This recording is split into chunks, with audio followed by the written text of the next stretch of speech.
আমাদের জীবনে এমন কিছু সময় আসে যখন দেয়ালে পিঠ থেকে যায়, যখন আমাদের নির্দিষ্ট চাওয়া পূরণ করা ছাড়া আর বিকল্প কোনো পথ সামনে খোলা থাকে না।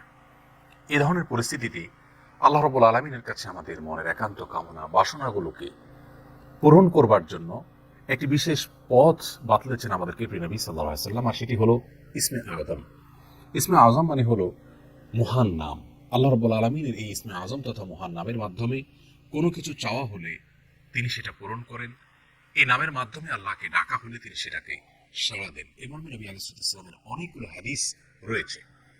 অনেক উলামায়ে কেরাম ইসমে আযম সম্পর্কে বলেছেন যে এটি হলো আল্লাহ রাব্বুল আলামিনের যে মূল নাম আল্লাহ, সেটি তার অনেকগুলো গুণবাচক নাম আছে। তার মধ্যে থেকে আল্লাহ রাব্বুল আলামিনের যে মূল নাম আল্লাহ, এই আল্লাহ এই নামের মাধ্যমে আল্লাহ রাব্বুল আলামিনকে ডেকে যদি বান্দা কোনো কিছু চান কায় মনোবাক্যে অন্তরের গভীর থেকে, তাহলে সে তো আল্লাহ রাব্বুল আলামিন অবশ্যই কবুল করেন। এজন্য কোনো কিছু আল্লাহ রাব্বুল আলামিনের কাছে চাওয়ার আগে যদি আল্লাহ বলে ডেকে ভালোবাসা থেকে, আস্থা থেকে, ভরসা থেকে, কায় মনোবাক্যে, দীনতাহীনতার সাথে আল্লাহকে ডেকে যদি কেউ দোয়া করেন, তাহলে সে দোয়া আল্লাহ রাব্বুল আলামিন ফিরিয়ে দেন না। ইসমে আজম সম্পর্কে আরো নির্দিষ্ট করে আমরা নবী আলাইহিস সালামের যে হাদিসটি দেখতে পাই, সেটি তিরমিজিতে বর্ণিত হয়েছে, আরো বিভিন্ন হাদিসের কিতাবে বর্ণিত হয়েছে। সেই হাদিস সম্পর্কে বিশ্ববিখ্যাত হাদিসবিদ হাফিজ ইবনে হাজার আল আসকালানী রাহিমাহুল্লাহ ফাথুল বারীতে লিখেছেন যে ইসমে আজম সম্পর্কে সবচেয়ে বিশুদ্ধতম হাদিস হলো এটি।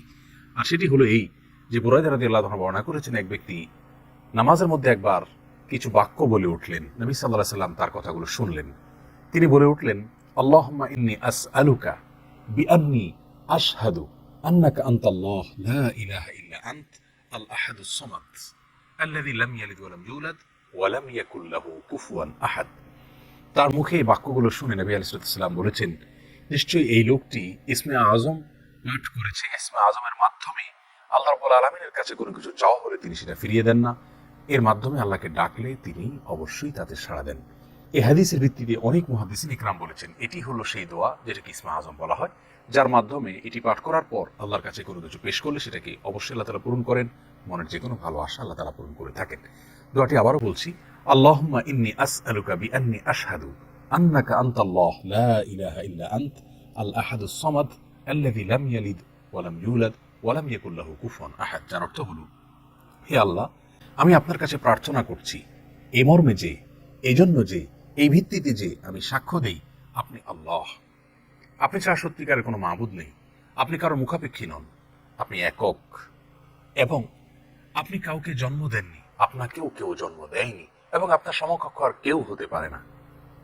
এই বাক্যগুলো পাঠ করে আল্লাহ রাব্বুল কাছে কোনো চাওয়া পেশ করলে তিনি অবশ্যই সেটি পূরণ করেন। কেউ যদি অত্যন্ত সংক্ষেপে ইসমে আজমের মাধ্যমে দোয়া করতে চান, তাহলে তিনি আল্লাহ রাব্বুল আলামিনের প্রতি আন্তরিকতা, ভালোবাসা, শ্রদ্ধা, বিশ্বাস, ভক্তি এবং ভরসা রেখে আল্লাহকে ডেকে ডেকে মায়ার সাথে, মমতার সাথে, আল্লাহর অনুগ্রহগুলোর কথা স্মরণ করে আল্লাহকে ডেকে ডেকে তার মনের চাওয়াগুলো পূরণ করবেন। এটা হবে ইসমে আজমের সবচেয়ে ছোট ভার্সন।